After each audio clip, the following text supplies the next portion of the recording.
Assalamualaikum warahmatullahi wabarakatuh. Apa kabar teman-teman? Semoga sehat selalu.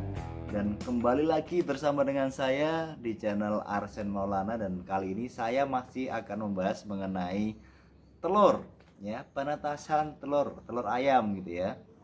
Jadi beberapa hari yang lalu saya juga sempat membahas mengenai bagaimana cara memilih telur, kemudian mengatur suhu seperti apa gitu ya, kemudian memasukkan seperti apa. Nah, ini yang akan saya bahas hari ini adalah bagaimana sih cara untuk eh, mengatur kelembaban, ya, kelembaban dari mesin tetas atau inkubator ini. Jadi kelembaban di dalam ruangan inkubator ini sangat penting teman-teman. Karena apa? Beberapa yang sudah menetaskan sudah terbentuk embrio, embrio sudah berkembang, sudah membentuk bibit-bibit ayam ataupun bebek dan sebagainya, tetapi nggak menetas gitu ya. Nah, mungkin salah satu penyebabnya adalah selain suhu yang terlalu tinggi atau kelembabannya yang kurang gitu ya. Jadi untuk alat-alat tradisional memang perlu treatment khusus teman-teman, atau perlu perlakuan khusus ya. Kalau alat apa namanya, otomatis ya nggak perlu terlalu ribet ya. Tapi kalau alat tradisional seperti yang ada di belakang saya ini, kita perlu ngecek nih, kita perlu ngecek suhu dan juga kelembabannya ya. Kalau kalau ayam kelembabannya berapa? Di video saya sebelumnya saya membahas kelembaban untuk ayam itu kurang lebih di angka 50 sampai dengan 60% kelembaban di ruangan. Kalau bebek antara 55 sampai 65 ya, kurang lebih sekitar itu ya. Jadi kadang-kadang kalau kita udah kasih nampan nih di bawahnya, kasih air di bawahnya, tetapi ternyata kok kelembabannya nggak mencapai itu, kelembabannya bisa di bawah itu gitu ya. Nah, video kita kali ini akan membahas mengenai cara mengatur kelembaban.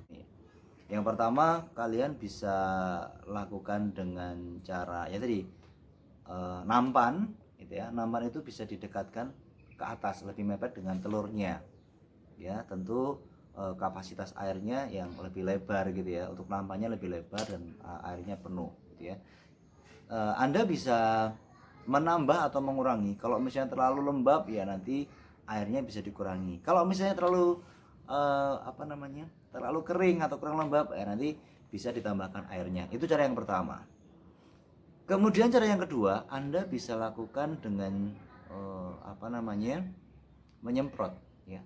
Ada beberapa teknik penyemprotan. Jadi kalau misalnya kalian melihat bahwa kelembaban di kelembaban di mesin tetas itu tidak mencapai 50 sampai 60, bisa dilakukan penyemprotan ya. Tetapi penyemprotan memang biasanya akan lebih ribet teman-teman, karena penyemprotan itu bisa satu hari 3 kali biasanya ya, di pagi, siang, sore gitu ya. Ini adalah contoh untuk penyemprotan yang saya lakukan. Jadi saya semprot di bagian kanan kiri telur, jadi tidak mengenai telurnya. Yang ketiga, teman-teman juga bisa gunakan spons ya, spons untuk cuci piring, atau mungkin spons apa ya, bekas-bekas sofa atau bekas-bekas tempat duduk yang biasanya dipakai buat cuci kendaraan. Itu bisa digunakan. Karena apa? Spons ini bisa mengangkat air dan akan mudah diuapkan ketika air itu sudah masuk spons. Nah, ini biasanya jangka waktunya lebih lama nih teman-teman ya. Tinggal kita bisa tambah air atau kurangi air sesuai dengan kebutuhan dan selera. Nah, seperti ini contohnya teman-teman. Jadi kalau misalnya untuk mempermudah penguapan air, jadi kelembapan bisa terjaga, kita bisa gunakan spons seperti ini sebelum penempatan telur di dalam mesin tetas.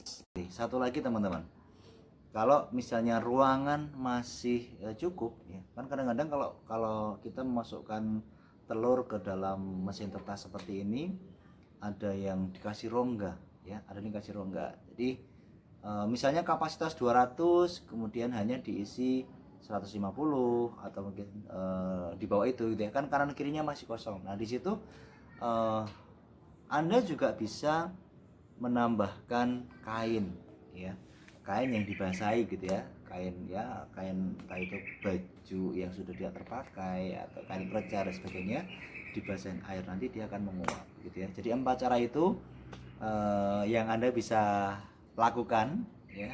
Tetapi kembali lagi teman-teman, Eh, forum ini adalah forum diskusi. Jadi kalau misalnya Anda atau mungkin teman-teman Anda gitu ya, teman-teman kalian gitu ya, punya cara yang berbeda, mungkin bisa didiskusikan di kolom komentar. Mas, saya biasanya pakai ini, atau mungkin Mas, saya pakai ini nggak berhasil sebagainya. Teman-teman bisa kita masukkan ke forum diskusi di kolom komentar ya.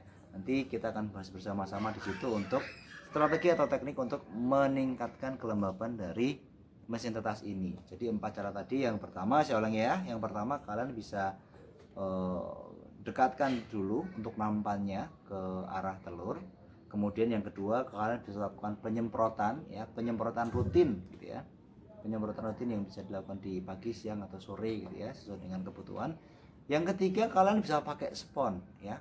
Spon itu teman-teman letakkan di dalamnya gitu ya, kemudian nanti dia akan membantu ngop. Yang keempat menggunakan kain ya, kain teman-teman bisa letakkan di sekelilingnya gitu ya, biar kelembaban bisa terjaga dengan baik ya.